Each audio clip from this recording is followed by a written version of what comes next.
योगः कर्मसु कौशलम्।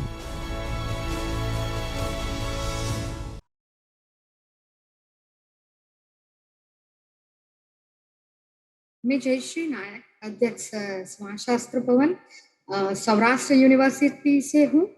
आप सभी का मैं अभिवादन करती हूँ और HRDC गुजरात यूनिवर्सिटी का शुक्रगुजार करती हूँ कि आज मुझे आप सभी के बीच अपनी बात करने का मौका दिया है। तो आप सभी जानते हैं कि आजकल विश्व कोरोना महामारी से लड़ रही है और WHO की भूमिका की बात करें तो WHO के सर्वे को हम फॉलो कर रहे हैं। तो आज हम बात करेंगे सर्वेक्षण को। सर्वेक्षण विधि यानी कि सामाजिक सर्वेक्षण कैसे निभाया जाए, यानी कि ये विधि क्या है और वर्तमान समय में इसकी मांग क्या है, ये जानने से पहले हम अगर सर्वेक्षण विधि की ऐतिहासिक पृष्ठभूमि की जांच करें तो हम देखें कि जॉन हावर्ड ने, ये जो कि इंग्लैंड से थे और जॉन को सामाजिक कल्याण से जुड़ी बातों से बहुत दिलचस्पी थी। उन्होंने जेलवासियों का अभ्यास करते समय ये विधि का उपयोग किया था। एक और नाम मैं यहाँ लेना चाहती हूँ जिसका नाम है लप्लेनो। तो उन्हें भी योगदान उसका भी रहा है सर्वेक्षण में, जिन्होंने फ्रांस के समाज सुधार के विषय पर बहुत काम किया था। और चार्ल्स बूथ जो कि अंग्रेज सुधारक थे, life and labour of the people of London 1892 में उन्हें लिखा था। बूथ ने अपने स्वभाव के हिसाब से सामाजिक वर्ग की गरीबी, तकलीफें के बारे में बहुत कुछ लिखा। उस समय के सामाजिक पहलू को देखने समझने में उन्होंने काफी मेहनत की थी। लंदन अति आधुनिक जरूर था, लेकिन एक ऐसा भी कोना था वहाँ की सामाजिक आर्थिक परिस्थिति का विवरण उन्होंने किया। सिर्फ विवरण ही नहीं किया था, बल्कि उन्होंने पार्लियामेंट के सामने ये सभी समस्याएं बूथ ने रखी। बूथ ने अपनी पूरी टीम तैयार की थी और माहिती एकत्र करके अधिकारी गण से, शिक्षक, सामान्य नागरिक से क्वेश्चन के हिसाब से उन्होंने फोकस ग्रुप डिस्कशन भी किया था। जैसे कि उन्होंने मजदूरों को भी जोड़ा था, मकान मालिकों, पादरी, पुलिस अधिकारी और समाज सेवा से जुड़े लोगों से भी बात की थी। कभी कभी हिस्टोरिकल बैकग्राउंड के आधार से जो परिस्थितियां वर्तमान समय में उभर कर आती है उनका भविष्य से भी नाता होता है, जुड़ाव होता है। तो अगर पास्ट से जुड़ी उनकी बराबरी कर सकते। हाल ही में हम देखो कोरोना महामारी से लड़ते रहे हैं, तो ये जानने की भी जरूरत पड़ती है कि अगर हमें मजदूरों की हालात की बात करनी है सर्वेक्षण के आधार से, माध्यम से, तो कैसे किया जाए। तो उनका जो व्यवसाय है, धंधा रोजगार है इत्यादि को लेकर अपनी बात प्रस्तुत करके उसका वर्गीकरण करना चाहिए। और माइग्रेंट ग्रुप है जो कि माइग्रेंट होते, उनके पीछे का क्या कारण है। हम देखते हैं कि बहुत मजदूर जो है वो माइग्रेंट हुए हैं, तो उनके सोशल लाइफ जो है, उनका जो प्रभाव है वो सोसाइटी के ऊपर कैसे पड़ा है। तो माइग्रेंट के बारे में हमें भी जानना चाहिए कि जो माइग्रेंट है उनकी पीढ़ियां यहाँ पे सालों से है, तो उनकी जीवन शैली में क्या बदलाव आया है। बहुत जैसे कि दो पीढ़ियां यहाँ पे रहती है तो उसका जो शरीर रचना है उसमें भी बदलाव देखने को मिलता है। तो माइग्रेंट मजदूर है, उनका धर्मपंथ का भी हमें इतना ही डीपली स्टडी करना चाहिए। सर्वेक्षण से की गई तपास या डेटा को हम टेबल में बता सकते हैं। या तो ग्राफ भी बहुत महत्वपूर्ण साबित होता है, जहाँ पे मजदूर वर्ग रहते हैं, वहाँ के एरिया, वहाँ की स्वच्छता, जो मजदूर वहाँ रहते हैं उनके बच्चे क्या करते हैं, कैसे स्लम में उनका जीवन व्यतीत होता है। क्राइम को भी हमें देखना चाहिए, क्योंकि क्राइम से तो बहुत नजदीक से देखना चाहिए। और एनजीओ की भूमिका क्या है, नगर पालिका का मुख्य ध्येय क्या है, कैसे नगर पालिका या माइग्रेंट मजदूर के ऊपर ध्यान देती है। इसके अलावा एक और नाम भी मैं यहाँ लेना चाहूंगी, जिनका नाम है रोवन जी, जिन्होंने poverty study of town life लिखा है। और 1909 में पॉल केलाग ने पीटर्सबर्ग शहर की तपास की थी, जिन्होंने शहर की विकास की गतिविधि की अ, अध्ययन किया था। फैक्ट्री में काम करने वाले मजदूरों के जीवन के ऊपर असर करने वाले परिबलों का भी उन्होंने अध्ययन किया था। तो शहर और औद्योगिक समूह का भी उन्होंने अभ्यास किया था। जो फैक्ट्री है, उत्पादन था, उसका फायदा क्या था। ये स्टडी जो है वो बहुत ही महत्वपूर्ण साबित इसलिए हुआ था कि बहुत सारे तज्ञ ने फैक्ट्री मजदूर व्यवस्था तंत्र के ऊपर काफी पुस्तकें भी लिखी। तो ये थोड़ी झलक थी जो कि सामाजिक सर्वेक्षण का इतिहास है। अगर हम अपने प्रदेश का सामाजिक सर्वेक्षण करने को चाहे तो कौन सी बातें हमें ध्यान में लेनी चाहिए। अगर हम कास्ट के बारे में बात करना चाहते हैं तो एक ज्ञाति या एक जाति समुदाय एक दूसरे से कितनी जुड़ी हुई है, हमें ज्ञाति का इतिहास जानने की दरकार करनी चाहिए। एक दूसरी ज्ञाति से आपस में क्या संबंध है, जैसे कि हमारे प्रदेश में उनका क्या संबंध है। जो कास्ट यहाँ पे है वही कास्ट अगर दूसरे प्रांत या राज्य में है तो एक दूसरे से कैसे अलग है, दोनों के बीच साम्यता क्या है या तो तफावत क्या है। ऐसे बहुत सारी अभ्यास की आवश्यकता है। हम गांव के कास्ट के बारे में स्टडी करना चाहते हैं तो जानना चाहिए हमें डीपली कि जो लोकल कास्ट है, यानी कि जो डोमिनेंट कास्ट है, उनका क्या प्रभाव है जो अन्य ज्ञाति के ऊपर पड़ता है और उसे प्रभावित करता है। भारत में अनेक ज्ञाति है जो कि अपने मूल व्यवसाय के अलावा अन्य व्यवसाय में जुड़ी है। हालांकि ये ज्ञाति में शक्तियां है, पर उनका परंपरागत व्यवसाय को अपनाने के अलावा अन्य व्यवसाय में जुड़ गए हैं। आज अगर शिक्षण की बात करें तो शिक्षण में आगे ज्ञाति आने वाली बढ़ने वाली ज्ञाति में भी बदलाव आया है। तो स्वाभाविक हिसाब से कंपटीशन भी बढ़ी है, तो इनका सीधा ही कनेक्शन बेकारी से भी है और उसका उन लोगों का हक भी बनता है कि हायर एजुकेशन में आए। तो अगर हम अपने कोई गांव का सर्वेक्षण करना चाहते हैं जो विकीर्ण है, मतलब छूटे छवाए, मतलब अलग अलग है, बहुत सारी ज्ञाति का बसवाट, जैसे कि हम गुजरात से है तो आदिवासी की बात करें तो बहुत ही ऐसे क्षेत्र है जहाँ पे आदिवासी जनजाति भी है, जैसे भील है, कुंकड़ा है, डोडिया, दुबड़ा, गामी, नायका भी है। तो ऐसे छोटे छोटे गांव में बहुत सारी ज्ञाति बसती है। हर एक गांव की अपनी रहन सहन एक दूसरी ज्ञाति से गांव से अलग है। जन्म मरण की विधि को भी हमें देखना चाहिए। देवी देवताओं में वैविध्य है, जैसे कि उनकी जो सांस्कृतिक जीवन शैली है उसमें बहुत सारे ऐसे परिबड़ है जो हमें देखना चाहिए। खास करके जो गांव है वो गांव में शहरीकरण की इफेक्ट भी कैसी है और फैक्टर कौन कौन से है जो शहरीकरण को बढ़ावा देता है।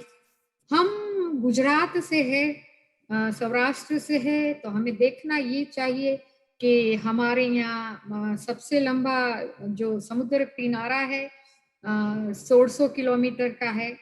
तो वहां पे जो बस्ती, जो लोग बसते हैं, उनका जीवन चरित्र का अभ्यास इतना ही महत्वपूर्ण साबित हो सकता है।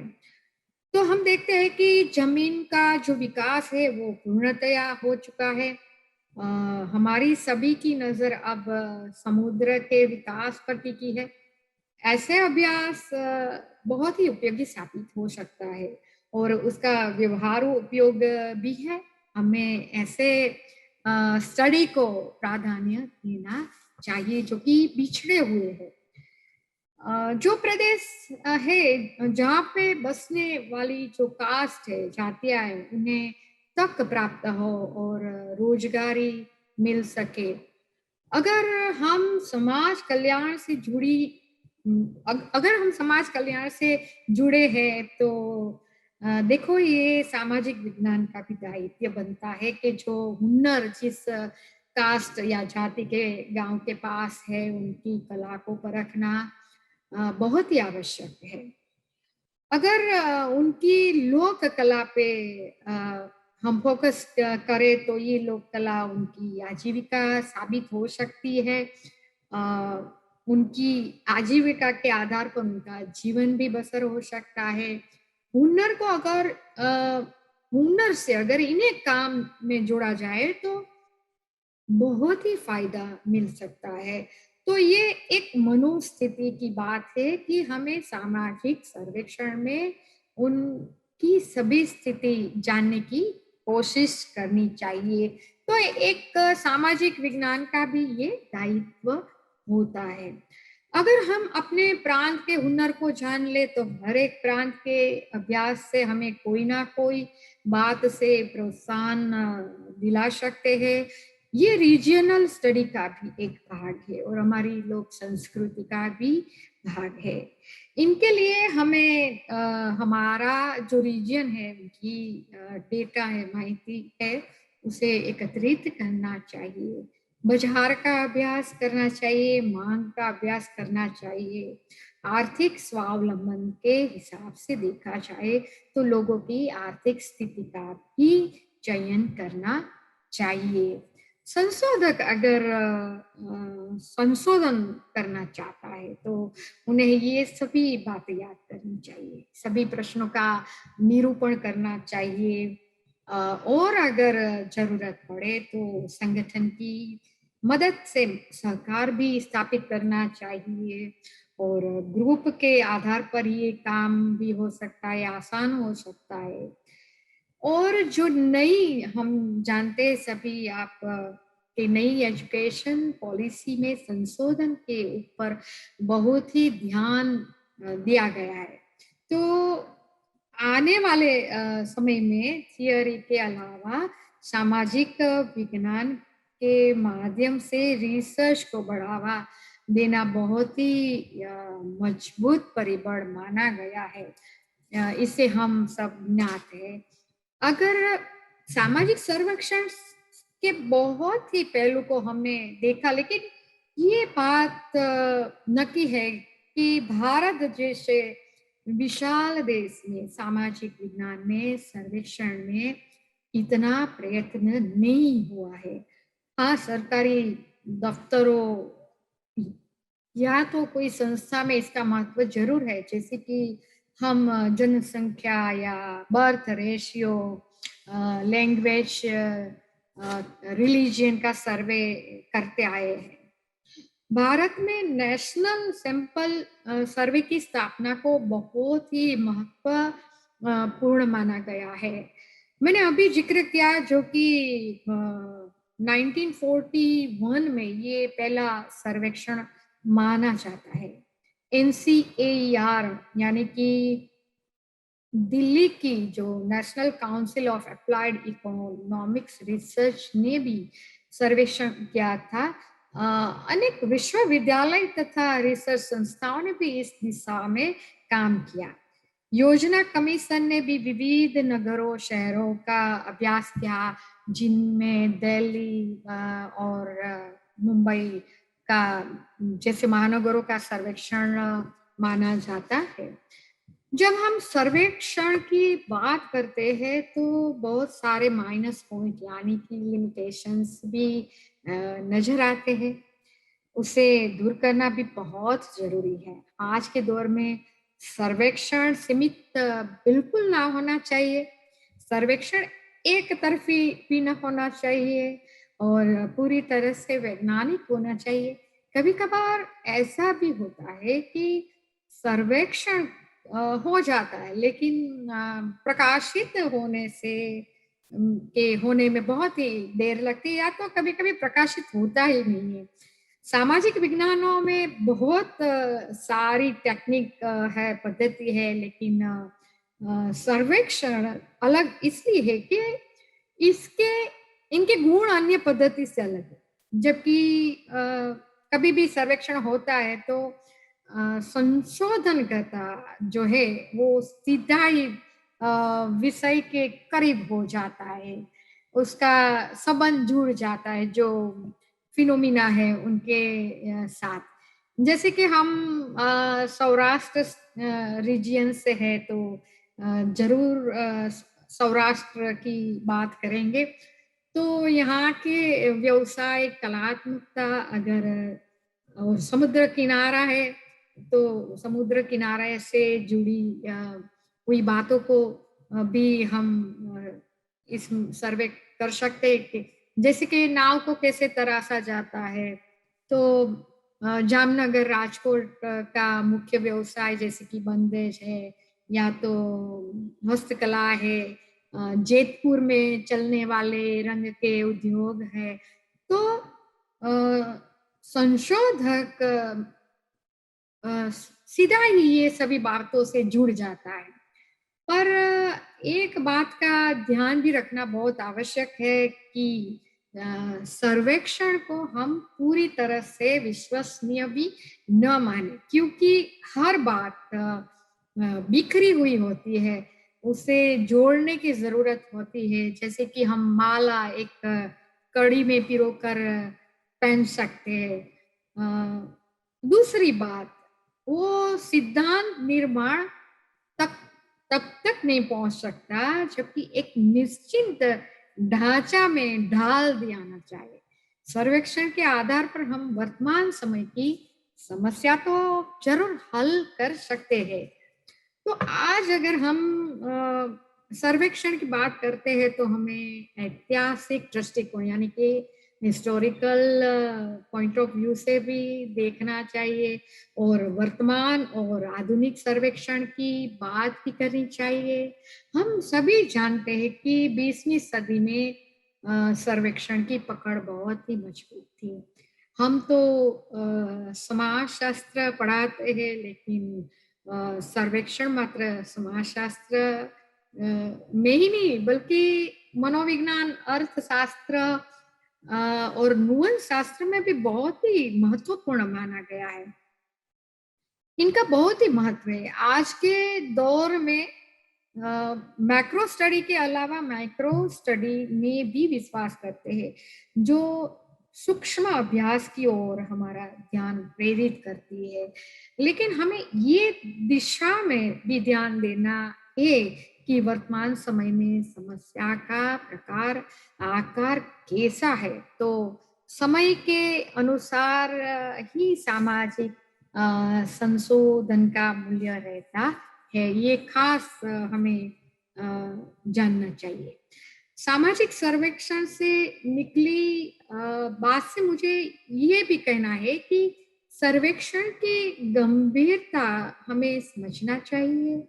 आज अनेक संस्थाएं ऐसी भी है, ऐसे शोध कार्य में लगी है जहां तक हमारा निस्बत हमारे शोध से नहीं, तब तक हम ये एक व्यवसाय ही साबित होता है। मतलब निस्बत होना चाहिए, ना कि और समाज कल्याण भी होना चाहिए। वरना ये एक व्यवसाय साबित हो जाता है। वर्तमान समय में ज्ञान आधारित सर्वेक्षण किए नहीं जाते, तो इनमें बदलाव की आवश्यकता है। सिर्फ सर्वे करने से समाज की नींव ताकतवर नहीं हो सकती। आप देख सकते हैं कि बहुत सारी, मैंने अ, आगे भी बात बताया कि बहुत सारी संस्थाएं, विश्वविद्यालय सर्वे में जुड़ गई है। क्या सर्वे इतना आसान हो गया है कि हर कोई इसे अपना सके? अभी आप देखो, ये सर्वे एक बहुत ही महत्वपूर्ण उपकरण है। जो भी कुछ माहिती मिलते हैं उनका उपयोग करके समाज को लाभ भी मिलता है। बाजार का सर्वेक्षण भी आंकड़ों के आधारित ही होता है। तो आज वर्तमान युग में रिसर्च की बहुत ही आवश्यकता है और इम्पोर्टेंस भी है। और बढ़ती आबादी, बढ़ती समस्याएं है, और एक के बाद एक महामारी ने हमारा जीवन को बदल दिया है। तो आज भी सर्वे की मांग इतनी ही है और महत्व भी। तो क्या सर्वेक्षण जो कि अ, इनका अत्यंत महत्व है, अंग्रेजी में हम इन्हें सर्वे कहते हैं। इसका मतलब नाम से ही जुड़ा है कि कोई भी फिनोमिना हो, कोई भी घटना हो, तो उसको सब तरह से शोध करना। हम जानते हैं कि विद्वानों ने सर्वे की परिभाषा भी दी है। उनमें हार्मन मोस ने the social survey in town and country areas में अपनी एक परिभाषा दी थी, जो कि मैं यहाँ प्रस्तुत करना चाहूंगी। The survey is in brief simply method of analysis in scientific and orally form for defined purpose of a given social situation or problem of population।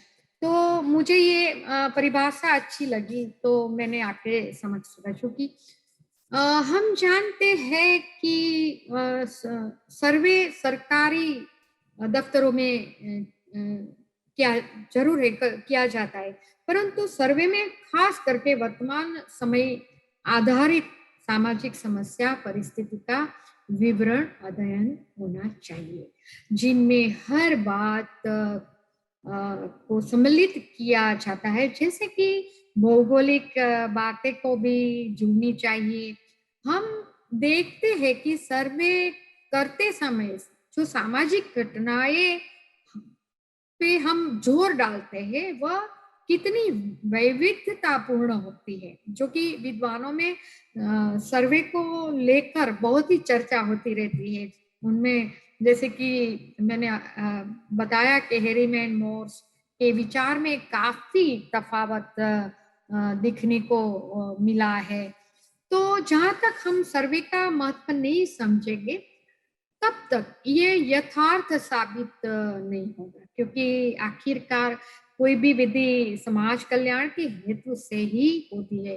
तो कार्य कारण का महत्व यहाँ पे जानना चाहिए। वर्तमान समय में हम जानते हैं कि सरकारी विभाग द्वारा किया गया सर्वे के कारण वर्तमान स्थिति के सामने जो प्रश्न उठे उन्हें सुलझाने में मदद जरूर मिलती है। जैसे कि हाल ही में चल रही जो बीमारियां है, जो कुदरती आफतें हैं, या तो समाज का कोई भी पिछड़ा हुआ कोना है, जैसे अनाथ बच्चे की समस्या है, लेबर की समस्या है, हेल्थ रिलेटेड प्रॉब्लम्स है, तो सर्वे का व्यवहारिक उपयोग से विकास को भी पर्याप्त सहाय मिलती है। सरकार से किए गए सर्वे में कोई अगर एक्शन ले भी ले तो उनका महत्व समाज में बहुत ही हो सकता है। हम रोज बरोज की जिंदगी में देखते हैं, रोज एक नई घटना हमारे सामने घटित होती है। अगर सुबह का अखबार खोलेंगे तो हमारे सामने अनेक घटना समस्याएं सामने आकर खड़ी हो जाती है। तो ये बात से तय होता है कि आजकल यानी कि वर्तमान पहलू को कैसे देखा जाए। हमारे सामने जो समस्याएं आई है उसे देखकर पढ़कर भूल जाना चाहिए, अनदेखा करना चाहिए कि इनके ऊपर विचार करके सामाजिक विज्ञान के नाते उस समस्या का हल निकाले। तो सर्वेक्षण खुद ही ऐसी विधि है जो हमें मदद रूप होती है और समाज कल्याण की बात में भी बहुत ही हेल्पफुल साबित होती है। तो दूसरी बात, सर्वेक्षण हमें उन योग्य बात से नजदीक ले जाती है क्योंकि हमने पहले ही बताया है कि जहाँ पे वर्णनात्मक बातें आती है वह संशोधक को घटना के करीब नजदीक ले जाती है। जैसे कि आज हमारे विस्तार में पानी की समस्या वैसे नहीं है रही है, पर अगर सर्वे के माध्यम से हम पानी की समस्या को लेकर सभी गांव का सर्वे करके रिपोर्ट सरकार को अगर सुपुर्द करते हैं तो इनका हल निकल सकता है। ऐसे ही अगर गर्ल चाइल्ड एजुकेशन का सवाल है तो वर्तमान समस्या से जुड़कर सर्वेक्षण के आधार पे बालिका की उम्र, ज्ञाति, जाति, आर्थिक स्थिति, गांव या शहर की परिस्थिति पे प्रकाश डालकर हम ये समस्या समाज के सामने रख सकते हैं। तो ये बात महत्वपूर्ण साबित हो सकती है जब हम सर्वेक्षण का उद्देश्य समझकर घटना या प्रकृति से परिचित होते हैं। सर्वेक्षण की एक और बात कहना चाहूंगी कि फिलोसॉफी के आधार से या तो दार्शनिक आधार से इसका कोई ताल्लुक नहीं है, बल्कि हमें स्वयं को घटना को देखना पड़ता है, लोगों के साथ जुड़कर निष्कर्ष निकालना होता है। हमें ये भी समझना चाहिए कि सामाजिक सर्वेक्षण और अनुसंधान में बहुत फर्क है, क्योंकि सर्वेक्षण व्यक्ति या परिस्थितियों से जुड़ी बातों से संबंधित है और सर्वेक्षण का महत्व भी देखो कि तत्काल समस्या को केंद्र में रखते हुए उसका व्यवहार उपयोग भी है। तो समाज भी ये चाहता है कि वर्तमान समस्या को नजरअंदाज न करे और तुरंत ही इसका हल निकाला जाए। उपयोगितावादी भी है क्योंकि आने वाले परिवर्तन में सूचित करता है। भविष्य में अगर किसी को कोई ऐसा अनुसंधान करना है तो ये भविष्य की भी उपकल्पना साबित होती है। बहुत सारी बातें, बहुत सारी संस्था जो एनजीओ भी ये काम कर रही है, खास करके विद्यार्थियों में सर्वेक्षण और सामाजिक अनुसंधान को लेकर बहुत गड़बड़मथल है, लेकिन दोनों में मौलिक अंतर है। सामाजिक अनुसंधान में जैसे कि कोई अपराध, तो ये अपराध के ऊपर असर करने वाले परिबलों का अभ्यास कोई छात्रा करे तो वो सामाजिक अनुसंधान है। हालांकि सामाजिक अनुसंधान भी तो वैज्ञानिक होता है, पर ये दीर्घकालीन नहीं होता है। सामाजिक अनुसंधान उपकल्पना है और उपकल्पना के आधार पर आगे बढ़ती है और इसका प्रत्यक्ष लाभ कम होता है। तो आने वाले दिनों में हमें कैसे अभ्यास करनी चाहिए, अगर छात्रों से बात हो तो वर्तमान समस्या को लेकर ही उन्हीं के ऊपर हमें जोर देना चाहिए। ऐसे स्टडी को हमें महत्व देना चाहिए जो कि अभी उसका महत्व हो। तो इसी तरह सर्वेक्षण का व्यवहारिक उपयोगिता प्रदान करना है। हम जानते हैं कि समाज प्रगतिशील है और निरंतर गति करता है हमें, पर ये भी समझना चाहिए कि सामाजिक वैज्ञानिक के आधार पहले था वो अभी ना भी हो, और शायद सच्चा भी ना हो, तो पुनर्विचार करने का मौका सर्वेक्षण में मिलता है। पुस्तकीय ज्ञान से हमें उपकल्पना तो हम कर लेते हैं, बहुत सारी उपकल्पना करते हैं। ये उपकल्पना को लेकर उसकी जांच भी कर सकते हैं। समाजशास्त्रियों को तो सर्वेक्षण के ऊपर खास फोकस करना चाहिए। समाजशास्त्रियों को विभिन्न घटनाओं को देखकर प्रश्न होने चाहिए कि कैसे कैसे विषय पे ध्यान देना चाहिए। जब समाज शास्त्र की बात छेड़िए तो यहाँ पे बहुत सारे प्राध्यापक में से समाजशास्त्री भी मौजूद है। वे जानते हैं कि विश्व में सामाजिक समस्या में क्रमशः बढ़ावा ही बढ़ावा है, तो और समस्या का विशेषीकरण, प्रादुर्भाव विकसित हो रहा है। ऐसी समस्याओं को समझने के लिए वैज्ञानिक अभ्यास की आवश्यकता है।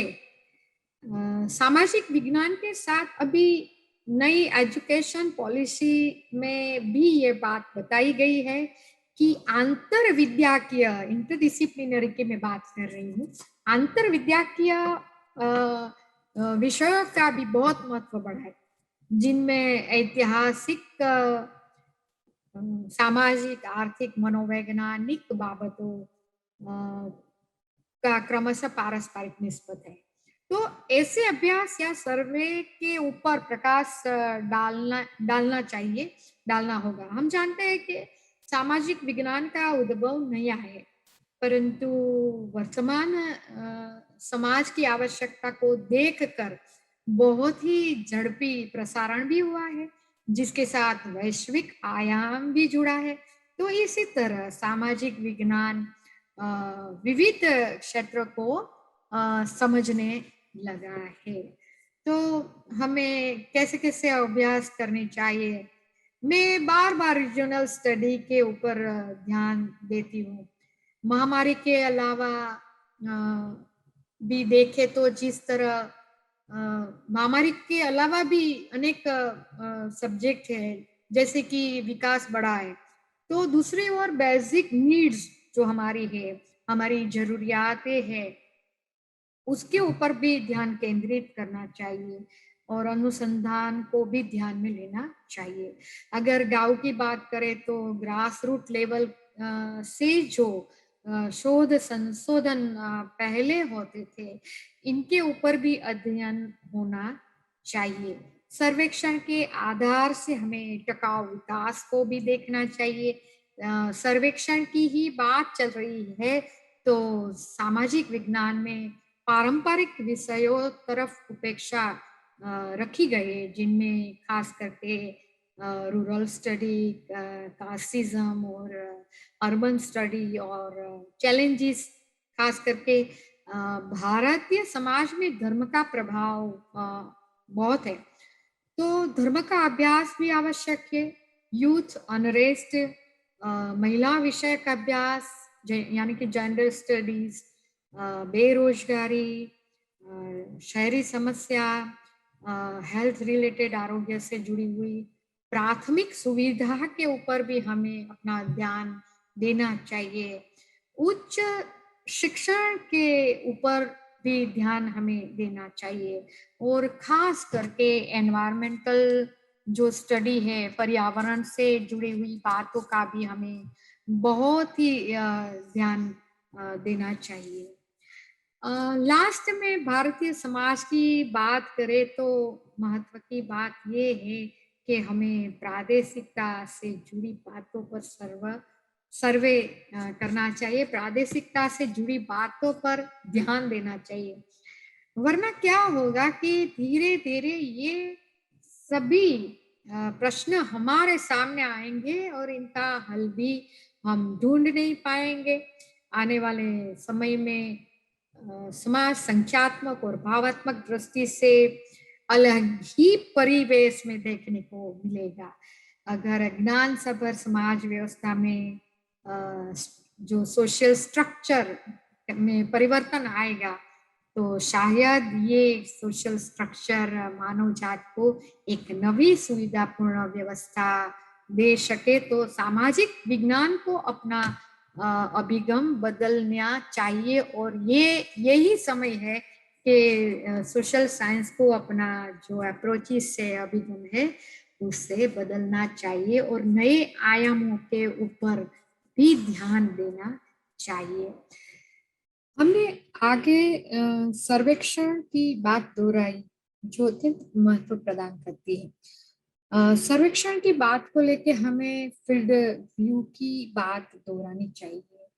अभी हम देखते हैं कि जो नेशनल पॉलिसी का जो हेतु है, उनको अगर हम जाने तो 70% फील्ड व्यू के आधार पर सोशल साइंस के ऊपर ज्यादा ध्यान केंद्रित किया हुआ है। सोशल साइंस का यही तो दायित्व है कि फील्ड का प्रत्यक्ष अनुभव हो, प्रत्यक्ष निरीक्षण से किसी भी संस्था का अगर हम निरीक्षण करेंगे, उनके सभी पहलू को भी जानेंगे, तो सभी पार्ट को हम देख पाएंगे। जैसे कि नेचुरल साइंस का के जो एक्सपेरिमेंट है, निरीक्षण में क्षेत्र कार्य बहुत ही अनिवार्य इसलिए है। और ध्रुवन शास्त्र की बात करें तो जो भी विषय वस्तु है वह क्षेत्र कार्य से ही फलित होता है, यानी कि संशोधन में क्षेत्र कार्य का बहुत ही महत्व हमें मिलता है। तो इसे भी जानना बहुत ही आवश्यक होता है। अगर सेकेंडरी सोर्स की बात हम करें तो उनके लिए ग्रंथालय आवश्यक है। हाल ही में जो हमने बात आगे भी दोहराई कि उसी तरह की महामारी या तो कोई भी समाज की समस्या को अगर वाकई समझना है तो क्षेत्र में जाना चाहिए, और जाना चाहिए ही नहीं लेकिन जाना जरूरी बनता है।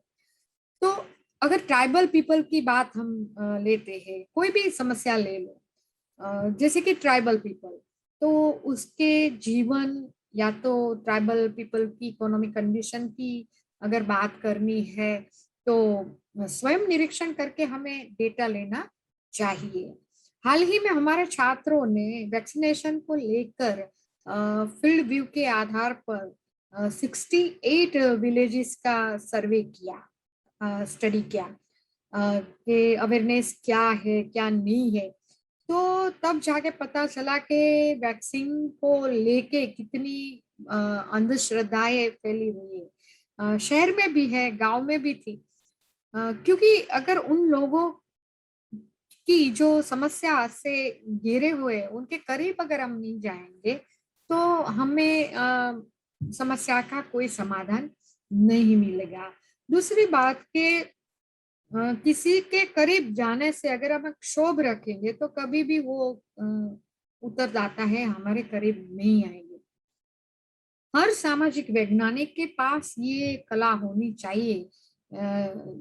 जब हम फील्ड व्यू की बात करते हैं तो हमें वेब्स का वेब्स जो वैज्ञानिक था उसको याद करना चाहिए। उन्होंने क्षेत्र कार्य में हमें काफी सुझाव भी दिए हुए हैं। अगर कोई संस्कृति के बारे में हमें जानना है या तो प्रोजेक्ट में दिलचस्पी है तो सहभागी अवलोकन से हमें काफी फायदा मिल सकता है, क्योंकि जब भी उनके साथ हम घुल मिल जाते हैं तो काम के समय पर उनसे मिलेंगे तो हमें ज्यादा जो गंभीर बातें हैं वो भी जानने को मिलती है। उत्तरदाता का जो रिप्लाई करने में जो शर्मिंदा अनुभव करते हैं तो वो भी कम हो जाएगा। यहाँ पे हमें प्रोमिला कपूर जी को याद करना चाहिए। और समूह में जुड़ जाने से उन समाज की स्थिति का परिचय मिलता है। देखो अंडमान निकोबार के टापू के जो ट्राइबल पीपल का जो स्टडी हुआ है, हम मेलिनोस की रेटक्लिफ ब्राउन को भी यहाँ पे याद कर सकते हैं। बहुत काफी उन्होंने ऐसे स्टडी किए हुए हैं। संशोधक के इंटरेस्ट के आधार पर विषय की पसंदगी होनी चाहिए। देखिए, अगर हमें कास्ट कम्युनिटी में इंटरेस्ट है तो मिल्कत को लेकर, गांव की स्थिति, अगर गांव को दो भाग में बंटवारा किया हुआ है तो कौन से भाग में हो रहे थे, मकान कैसा है, लग्न विषयक बातें भी पूछ सकते हैं, वंश की बात भी जाननी है तो वो भी हम कर सकते हैं। हमें वास्तविक बातें जानने को मिलती है। शादी की उम्र के बारे में अगर पूछताछ करेंगे तो पता चलेगा कि लड़की की उम्र कितनी है और कितने बच्चे हैं, दो बच्चे हैं, तीन बच्चे हैं, तो उसके बीच में डिस्टेंस कितना है। तो ये सभी बातों से हमें जन्म मरण के रेशियो के बारे में और स्टेटस ऑफ वुमेन के बारे में भी पता चल सकता है। क्षेत्र कार्य में एक और बात का महत्व है जो है डिवीजन ऑफ लेबर कैसा है। अगर हम स्त्री पुरुष की कार्य की बात जानना चाहते हैं कि या तो स्त्री के स्थान का उन समाज में कैसा है स्थान, ये भी जानने को मिलेगा। तो क्षेत्र कार्य बहुत ही रुचि पैदा करता है अगर हम उसे अच्छी तरह से निभाएंगे तभी। तो आज हमने तो महत्व की बात यहाँ बताई। सर्वेक्षण और क्षेत्र कार्य हमने हमें अपने छात्रों को भी फील्ड व्यू को अपनाने के लिए कहना चाहिए, क्योंकि वह भी घटना को काफी करीब आए और सत्य को जान सके। सामाजिक सर्वेक्षण हो या तो कोई भी मेथड से हमें कोई भी समस्या का अभ्यास किया हो, लेकिन उनका आखिरी जो चरण है, लास्ट स्टेप है, वो ये रिपोर्ट में हमें मिली हुई जो डेटा है, माहिती है, जो कि क्वालिटेटिव भी होती है और क्वांटिटेटिव भी होती है, उसके निष्कर्ष तक हमें पहुंचना पड़ता है। रिपोर्ट का उद्देश्य संबंधित को फल के रूप में प्राप्त होना आवश्यक है। सर्वेक्षण से किया गया निष्कर्ष शुद्ध होना चाहिए। रिपोर्ट हमारी उपकल्पना को भी, नई उपकल्पना को भी जन्म देती है। उसके आधार पर भविष्य में अनेक अनुसंधान किए जा सकते हैं। रिपोर्ट जब हम लिखने को बैठते हैं तो हमें अभ्यास के उद्देश्य से प्रारंभ करना चाहिए। समस्या की पृष्ठभूमि स्पष्ट होनी चाहिए। कौन सी विधि अपनाई है वो भी उल्लेख करना चाहिए। जब फील्ड वर्क की बात होती है तो उत्तरदाता की पसंदगी हमने कैसे की है। अगर हमने सर्वेक्षण को चुना है तो ये मेथड की भी बात करनी चाहिए। उत्तरदाता के चुनाव को लेकर निरीक्षण का इंतजाम कैसे किया था, अनुसूची प्रश्नावली कैसे एकत्र की थी, उसकी खराई की बात भी आ जाती है। तो ये सब जांच करने होती है, मतलब जांच करनी चाहिए। हम ग्राफ और चित्र का भी उपयोग ये निष्कर्ष में ले सकते हैं। अगर क्वालिटेटिव क्वांटिटेटिव माहिती हमारे पास है तो सारणियों के रूप में उसे दिखाना चाहिए। फोटो भी रख सकते हैं। ये सब बातें ऐसी है जो संशोधन क्या है वह लाइव लगेगा। अपेंडिक्स के आधार से आवश्यक सूचना भी ऐड कर सकते हैं। तो रिपोर्ट में हमें प्रश्नावली, अनुसूची का उल्लेख कर सकते हैं, सारणी भी विस्तृत रूप से दे सकते हैं, मुख्य मुख्य अंश भी दिए जाते हैं।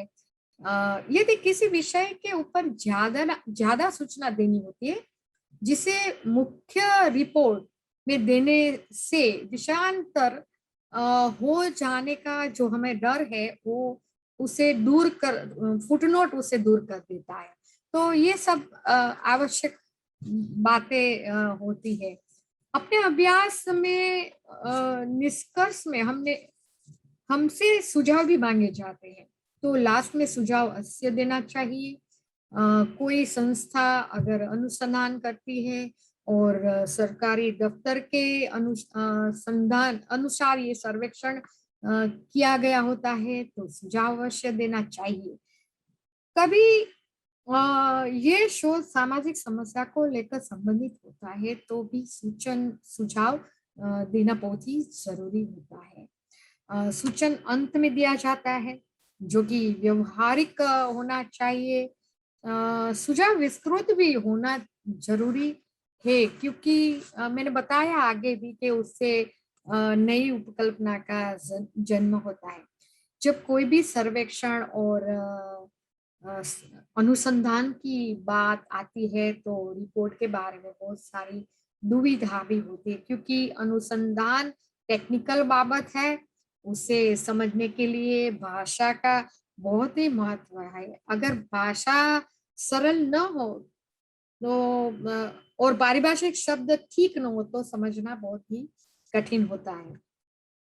पर ये बात भी ध्यान में हमें रखनी चाहिए कि अत्यंत सरल भाषा भी संशोधन की गंभीरता व्यक्त नहीं कर सकती। अगर भाषा रिपोर्ट का स्तर ऊंचा रखे तो पढ़ने वाले का स्तर भी थोड़ा ऊपर जाएगा और ज्ञान भी बढ़ेगा। ये भी ध्यान रखना चाहिए कि ये रिपोर्ट का तात्पर्य क्या है, मर्यादा क्या है। और ये रिपोर्ट सिर्फ विद्वान लोगों के लिए नहीं लेकिन सामान्य लोग भी इसे पढ़ सके, उसे समझ सके। अगर देखो बाजार उत्पादन के बारे में सर्वेक्षण होता है तो टेक्निकल भाषा का प्रयोग करना चाहिए ताकि सब व्यापारी और उपभोगकर्ता ये समझ पाए।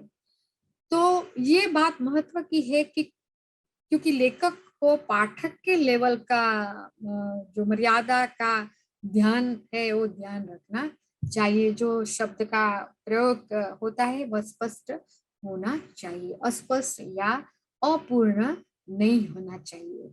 जब कोई भी वर्णन करना चाहते हैं तो उसे बढ़ा चढ़ा कर करने के अलावा जो सत्य है उसे ही उजागर करना चाहिए। यही तो वैज्ञानिक पद्धति है।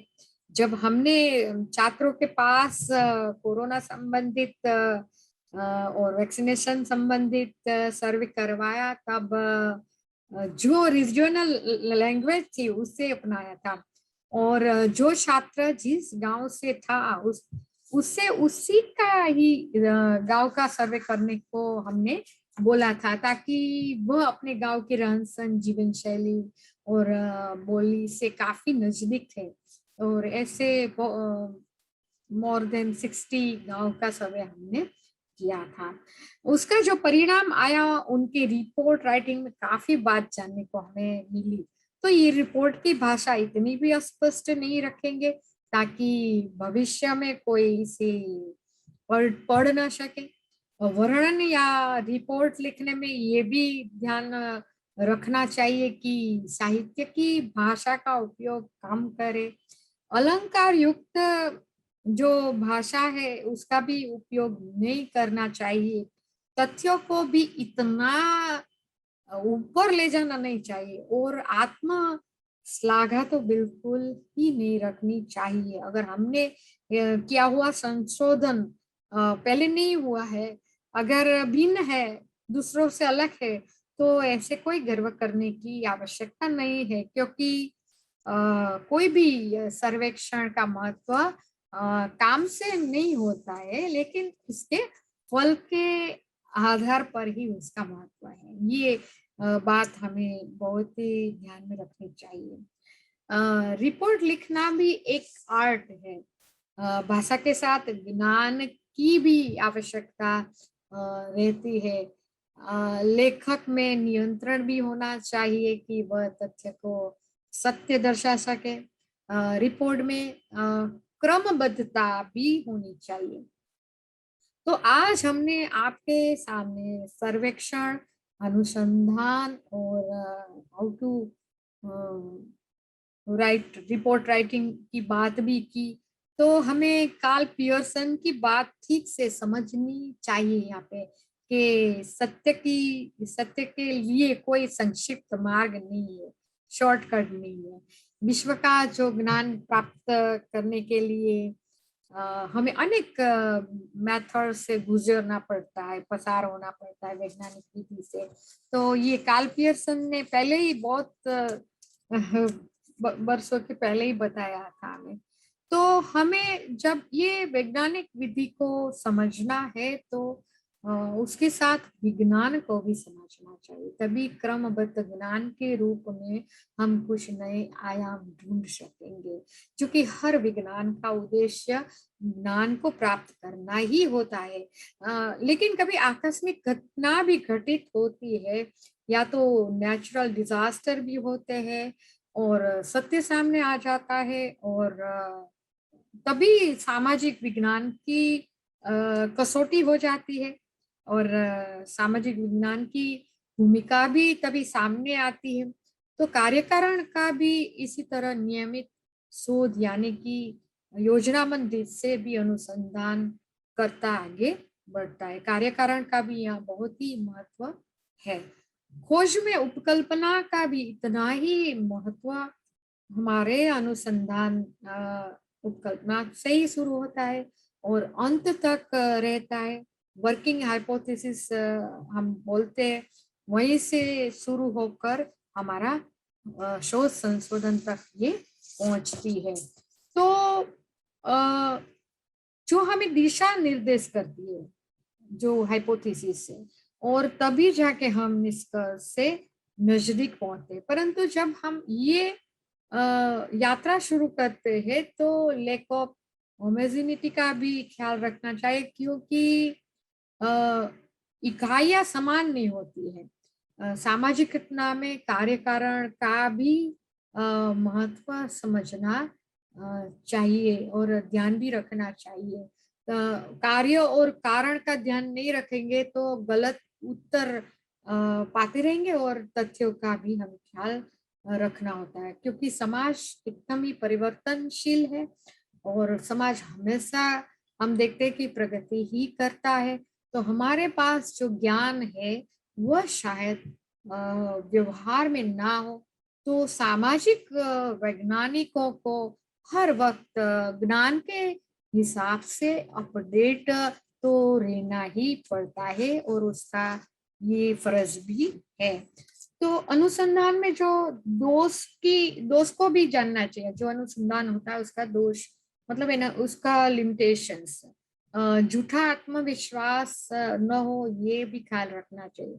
हम जानते हैं कि समाजशास्त्री प्रयोगशाला का उपयोग किया जाता है, इसका अर्थ समझ लेना चाहिए, क्योंकि सोशल साइंस नेचुरल साइंस की तरह नहीं होता है। यहाँ पे प्रायोगिक विधि का महत्व देखा जाता है। तो इसी तरह हमने आपके सामने सर्वेक्षण, अनुसंधान और रिपोर्ट राइटिंग, शोध का महत्व और दोष की बात भी रखी है। और आप सभी ने तो ये बात ध्यान से सुनी होगी। तो आज भारत के विविध प्रांत से मैं जानती हूँ वहां तक बहुत बड़ी संख्या में प्राध्यापक मित्र मेरे साथ जुड़े हुए हैं। उनका मैं धन्यवाद भी अदा करती हूँ, और हम फ्यूचर में कभी मिल भी सकते हैं। खास करके मैं प्रोफेसर डॉ संगीता पटेल, जो कि गुजरात यूनिवर्सिटी से है, उनका मैं धन्यवाद अदा करती हूँ कि मुझे ये आपके सामने प्रस्तुत होने का मौका दिया है। तो मैं आशा करती हूँ कि आपको मेरा ये व्याख्यान यथार्थ लगा होगा। आप सब कुशल मंगल रहो, ऐसी प्रभु से प्रार्थना और धन्यवाद। नमस्ते।